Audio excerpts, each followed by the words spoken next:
Lawmakers in the House of Representatives will have to delete TikTok from their devices. The app has reportedly been banned from government-issued devices managed by the U.S. House of Representatives. That's according to an internal memo from the House's chief administrative officer. Now, the new rule gets ahead of a government-wide TikTok ban, which was passed last Friday as part of the $1.7 trillion spending bill. Many lawmakers have called for a ban in some capacity of TikTok in the U.S. Well, we spoke to FCC Commissioner Brendan Carr last month, and he gave us his thoughts on why TikTok should be banned. Let's take a listen. This isn't an issue like Huawei or China Mobile or ZTE, where there's a direct regulatory role for the FCC, but I do have some experience in working in those cases having to do with companies with deep ties back into communist China, as well as malign data flows. And so I'm happy to bring that to bear here. As you pointed out, in the main, I think this is Treasury to the CFIUS process. We're looking at this. There was a rumor a couple weeks ago in the New York Times that Treasury had a preliminary deal in place with TikTok already to allow some continued data flow. The reason why I just don't see a path forward to cutting any sort of deal at this point has to do with the trust in TikTok. The whole basis for the deal with CFIUS has to do with something called Project Texas, which has to do with locating more and more data on Oracle servers here in the U.S. But there's a report just about 10 or 14 days ago that had a TikTok official in L.A.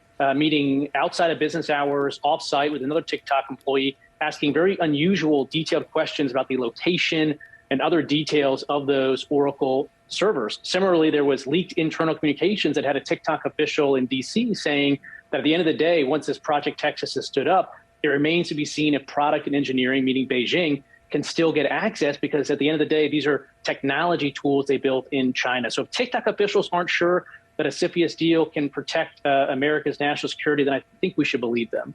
And Commissioner, we actually asked one of our guests last week, Michael Wolff. He's the CEO and founder of Activate Consulting. He was on sharing his predictions for the tech sector at large in 2023. But we specifically asked him about a TikTok ban. I want to play what he said and then get your reaction to this. TikTok is a disruptive force, not just in social media, but across all technology and media. Given the popularity of this, it's a huge mistake for the government to try to regulate it. What ends up happening is when you don't allow people to have a legitimate reason to access something in technology and media, they find an illicit way of doing it. So it'll be a huge mistake, and it's hard to enforce. Commissioner, what's your reaction to that?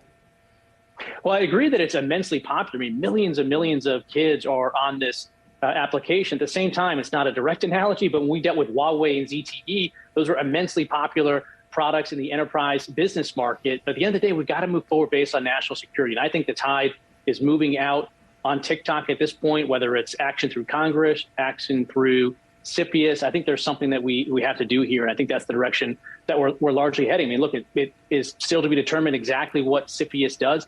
But there's other alternatives out there as well. There's other short form video applications that exist. So if people want an outlet for these highly popular dance videos, there's still a way to do that. But just we can do it in a way that this data isn't flowing directly back to Beijing, which also, again, is feeding their AI, feeding their algorithms, training them, improving them. And I think that's a threat to us as well.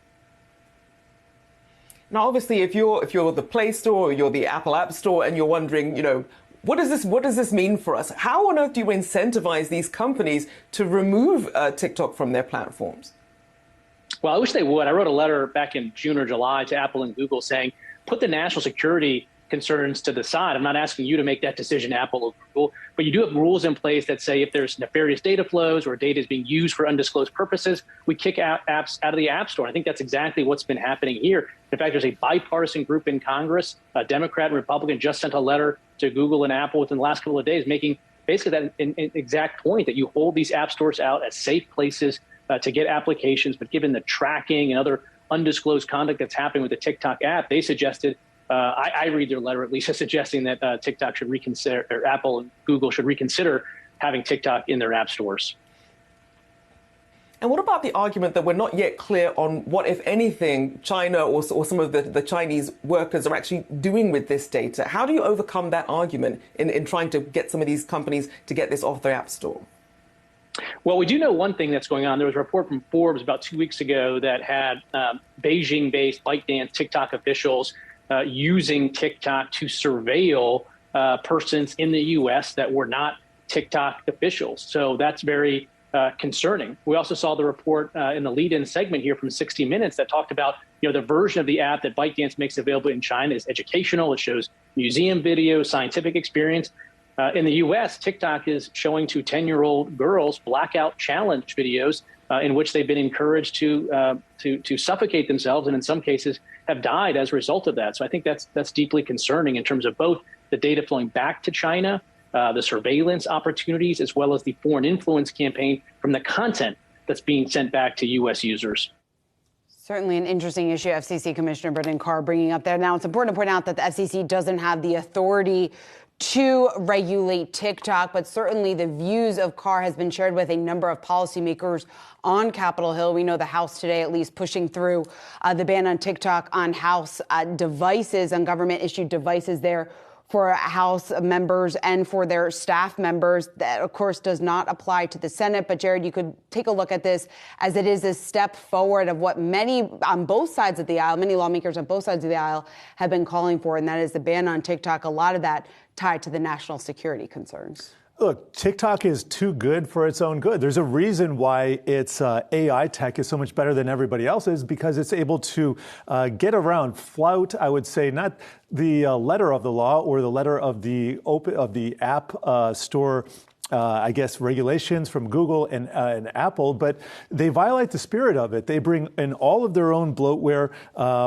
that's native to their own application. They don't use the Android libraries. They don't use the Apple libraries. It would be very easy for Apple and or Google just to shut this down, but there's too much money, in my opinion, involved. And this is a national security issue. Okay, well, then let's get moving. But it doesn't seem to be. As usual, it seems to be once you get to a certain size, you're too big to fail. So that's my quick take here. By the way, I don't work for the government. I'm not on TikTok, so I'm kind of talking my own book in an easy way. You're not wasting a lot of time on it. But of course, so a lot of users are going to be very upset if, in fact, we do see any sort of demand. And according to estimates out there, it's estimated 130 million U.S. users for TikTok right now. So if we do see a ban, many, many people will likely be very upset by that.